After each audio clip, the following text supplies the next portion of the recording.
Welcome again to our offer to purchase tutorial, where we are educating consumers of real estate services together with property professionals, the ones who've been in the field for long and they're recently converted. All right, today we're continuing with warranties and other terms. Let's see how far we can get.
The seller to rectify the thing.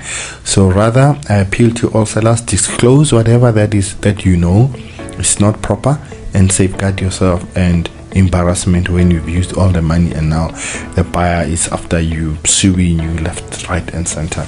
That wouldn't be nice, wouldn't be.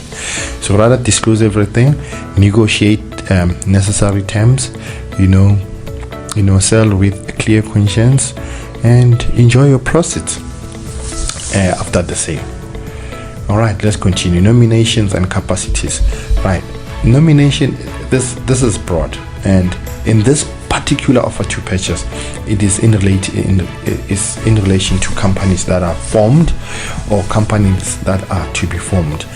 So in order to protect the seller, this simply says the person who's buying using a company and he's signing, okay, he is also, if the company should the company fail to get finances, he has to continue to apply for the bond.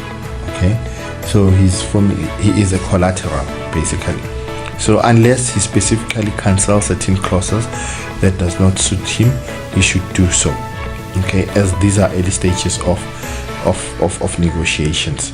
But otherwise, as it stands, this simply means the buyer and the seller are jointly and severally liable.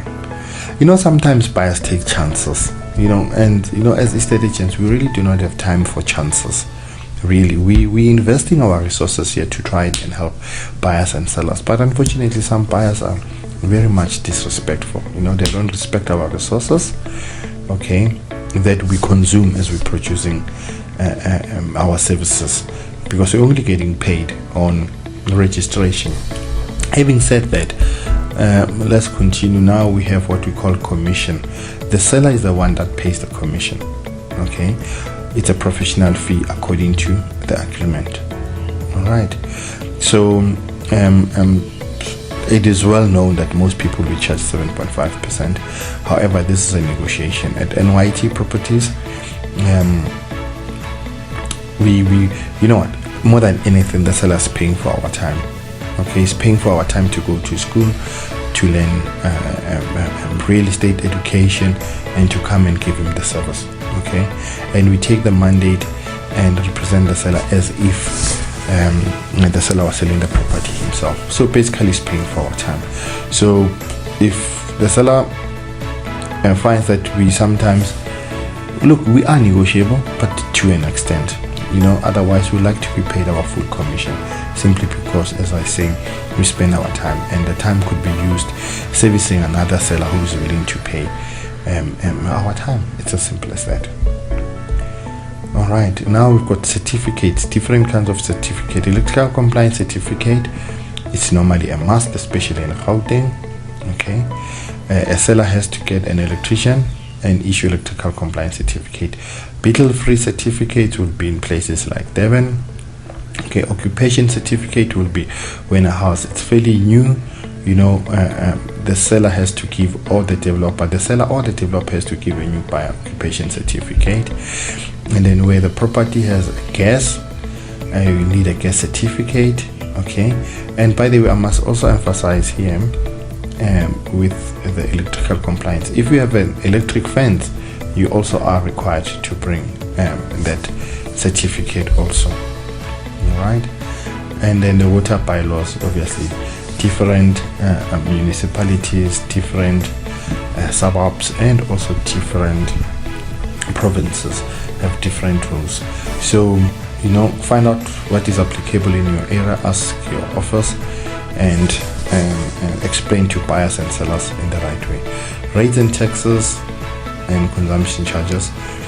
The seller, of course, is responsible for all rates and taxes before registration of the property, and then from once the property, once the new owner, once the property registers into the new owner's name, then the property will be, then the rates and taxes will be for the new owner, or if the new owner chose to take early occupation, and then those things will be for him.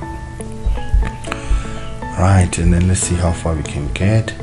And then obviously the breach is applicable when a person is not performing according to the terms and conditions that are stipulated in this contract.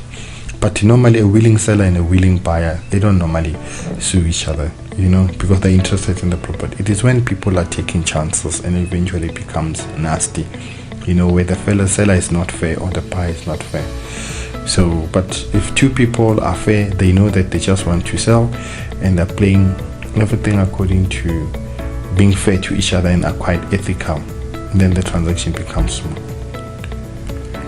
All right. Okay, guys, until next time, we will talk again. Bye.